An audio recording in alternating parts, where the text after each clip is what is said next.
Every case leaves a trace, a name, a date, a question that was never answered. This is Silent Shadows. On a warm August afternoon in 1908, Caroline Luard set out for a walk with her husband through the quiet countryside of Kent. Within hours, she would be found dead at an isolated summer house. Her purse and 4 rings were missing. There were no reliable witnesses to the killing, no clear trail leading away from the scene, and no arrest. But before the case was over, suspicion would claim another life. This is the story of the murder at La Casa. A case built around a narrow window of time, a disturbed crime scene, and questions that never received convincing answers. Who knew Caroline would be walking alone? Was robbery really the motive? And why did so much public suspicion fall on the person who discovered her body? More than a century later, the evidence still points in several directions at once. Caroline Luard was the wife of retired Major General Charles Luard. The couple lived in Kent. Moving in the social world expected of a senior former army officer and his family. On Monday, August 24, 1908, their day began without any obvious warning. There had been no reported threat, no public dispute suggesting immediate danger, and no reason to think an ordinary country walk would end in violence. That afternoon, Caroline and Charles left their home together. Caroline was expecting a visitor later. So the walk could not continue indefinitely. At some point near a woodland path, husband and wife separated. Charles continued on while Caroline turned back toward home. It was a simple decision the kind couples make without a second thought. Yet that separation created the crucial gap in which the murder occurred. To understand the case, you have to picture the setting. The route passed through a rural landscape of paths, trees, and scattered properties. Hidden within that landscape was La Casa, an isolated summer house with a veranda. It was not Caroline's home. It stood apart, screened by its surroundings, and offered privacy from anyone passing at a distance. For an attacker, that seclusion could have provided exactly what was needed: time and concealment. Caroline was supposed to return for her expected afternoon visitor, but she did not arrive. As the afternoon wore on, her absence became increasingly difficult to explain. Charles eventually began searching for her, retracing the area where they had walked and separated. At about 5:30, he reached La Casa. There, on the veranda of the summer house, he found his wife lying dead. The injuries made clear that this had not been an accident. Caroline had been struck on the head and shot twice. Her purse was gone, and 4 rings had been removed from her hands. Those missing belongings immediately raised the possibility of robbery. But the violence seemed severe, especially if the attacker's only goal was to take valuables. So was this a theft that escalated, or had the missing items been taken to create that appearance? Now here's where the first major problem appears. A murder scene can preserve tiny details: marks on the ground, the position of objects, traces of blood, or a route taken by someone leaving. But La Casa did not remain untouched. People entered the area before specialists could examine it under controlled conditions. In the urgency and confusion after Caroline was found, the veranda and its surroundings were disturbed. That matters because investigators in 1908 already understood that physical traces could make or break a case, even if forensic science was far less advanced than it is today. Footprints could be compared, blood could establish movement. A discarded object might connect a suspect to the scene. But once multiple people had walked through the area, separating an offender's traces from everyone else's became much more difficult. Local police began the investigation, and officers from Scotland Yard were brought in. Bloodhounds were also used in an attempt to follow a scent away from La Casa. The dogs picked up a trail, but it ended at a nearby road. That ending could mean several things. The killer may have entered a vehicle, joined a busier route, or simply crossed ground where the scent became impossible to follow. The road created a frustrating boundary between what investigators could trace and what they could only imagine. On one side was the summer house, the body, and the signs of violence. On the other was a wider network of possible escape routes. If the attacker had planned ahead, reaching that road may have been part of the plan. If not, it may simply have offered a lucky exit. Investigators had to reconstruct Caroline's movements after she separated from Charles.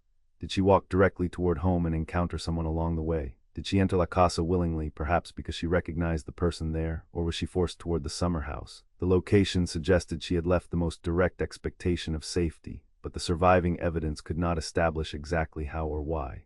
The missing purse and rings looked like the clearest clues. 4 rings are not easy to overlook, and removing them would have required the attacker to remain close to Caroline after the assault. If robbery was the motive, the killer may have targeted a well-dressed woman walking alone. Yet stolen jewelry also carried risk. Rings could be recognized, traced, or noticed if they were sold locally. And there's another possibility. Taking the purse and rings may have been an attempt to disguise a personal motive. A killer who knew Caroline might have wanted police to search for a wandering thief instead of someone connected to her life. But staging a robbery would also require a certain level of calculation. Without the missing belongings ever being conclusively recovered, neither explanation could be proved. The The timing narrowed the case, but not enough. Caroline was alive when she and Charles parted, and dead when he found her at about 5:30. Somewhere inside that interval, she reached La Casa and encountered her killer. The expected visitor helped establish that she intended to return home. But intention is not the same as a complete timeline, and investigators lacked a dependable witness to account for every stage of her journey. In a rural community, an unfamiliar person might be noticed. At the same time, woodland paths and quiet roads allow someone to pass without drawing attention. The killer could have been a stranger looking for an opportunity. It could have been someone who had seen Caroline before and understood her habits, or it could have been someone whose presence in the area seemed so ordinary that nobody remembered it afterward. Police pursued information, questioned possible witnesses, and appealed for anything that might clarify the afternoon. But every delay weakened the chances of a clean reconstruction. Memories shift quickly, especially once rumors begin. A person may unconsciously reshape what they saw after hearing a theory. Someone who noticed nothing unusual at the time might later become certain that an ordinary passerby had behaved suspiciously, and rumors were beginning to spread. Charles Luard had found the body, and he was the last known person to have walked with Caroline before her death. For some members of the public, that alone was enough to make him a suspect. It is a pattern seen in many cases. Attention turns toward the spouse, not necessarily because of evidence, but because the relationship feels like the closest and most dramatic explanation. Police, of course, had to examine Charles's account. They needed to consider the route he took after the couple separated, the time available to him, and whether his movements could be supported. That scrutiny was normal. What followed outside the official investigation was not. Anonymous letters began arriving, accusing Charles of killing his wife. Public speculation hardened into personal condemnation, despite no charge being filed against him. Anonymous accusations can be uniquely cruel. The writer does not have to provide evidence, answer questions, or face the person being blamed. Charles was grieving the violent death of his wife while also being forced to defend himself against strangers who treated suspicion as certainty. Every detail of his behavior could be interpreted against him. If he appeared emotional, some might call it performance. If he appeared controlled, others might call it coldness. So let's back up a second. There is an important difference between investigating the husband and establishing that he committed the crime. In this case, Charles was never charged. The available facts did not produce a prosecutable case against him. Yet public rumor does not follow rules of evidence. It can turn unanswered questions into declarations and ordinary inconsistencies into proof, especially when a case attracts intense attention. The accusations placed Charles under enormous strain. Less than a month after Caroline's murder, on September 18, 1908, he died by suicide. Before his death, he left letters describing the pressure created by the allegations against him. His death did not solve Caroline's murder. Instead, it added another tragedy and gave the rumors still more room to grow. Some observers treated Charles's suicide as evidence of guilt, but suicide cannot reliably be read as a confession. Grief, humiliation, isolation, and relentless accusation can overwhelm a person without proving any involvement in a crime.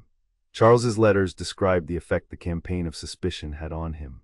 Without independent evidence linking him to the attack, his death could not establish what happened at La Casa. It also complicated the investigation. Charles was no longer available to answer follow-up questions, clarify small details, or respond to new claims. Any uncertainty in his original account became permanent. That absence allowed competing narratives to develop. To some, he remained an unfairly persecuted widower. To others, he became the convenient solution to a mystery the police had failed to close.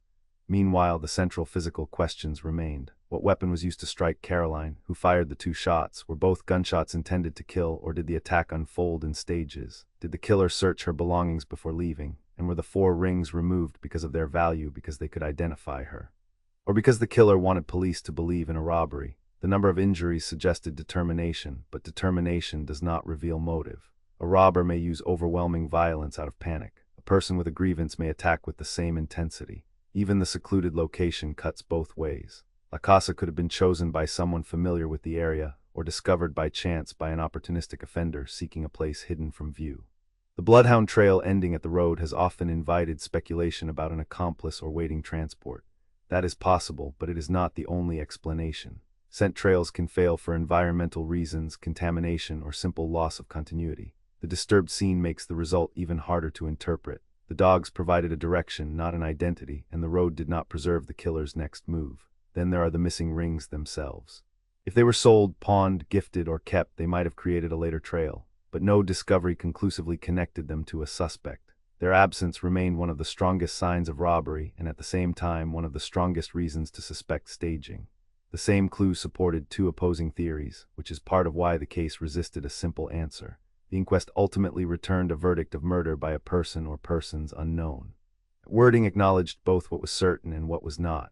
Caroline had been deliberately killed, but the evidence could not identify who was responsible. Even the possibility of more than one offender remained open. The formal process ended without a name, leaving police files, witness memories, and public theories to carry the case forward. Over the years, different suspects and explanations have been proposed. Some theories focus on Charles, others imagine a local criminal, a passing thief, or someone who knew Caroline's movements, but a theory is only as strong as the evidence supporting it. In this case, later retellings can make uncertain details sound settled, especially when they try to force the story into a neat solution that the original investigation never reached. What we can say is limited but important. Caroline left for a walk with her husband on August 24th. They separated, and she turned back for an expected visitor. Before 5:30, she reached or was taken to La Casa. There she was struck on the head and shot twice. Her purse and 4 rings disappeared. The scene was disturbed, and the bloodhound trail ended at a road. We can also say that Charles became the target of accusations without being charged, and that the pressure contributed to the final, devastating weeks of his life. His suicide on September 18th did not provide legal proof against him. It demonstrated instead the real harm caused when public certainty outruns the known facts.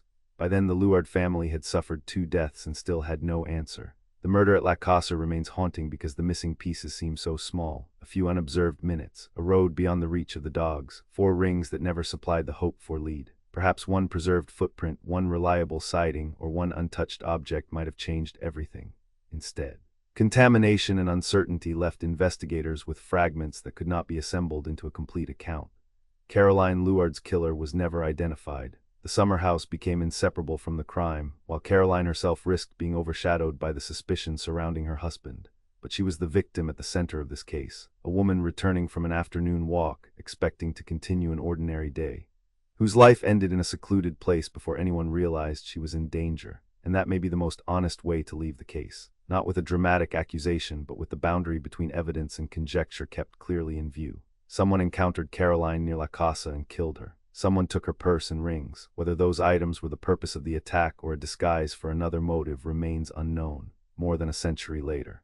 The path still ends at that road. If this case stayed with you, there are others waiting. Subscribe to Silent Shadows and walk with us into the next one.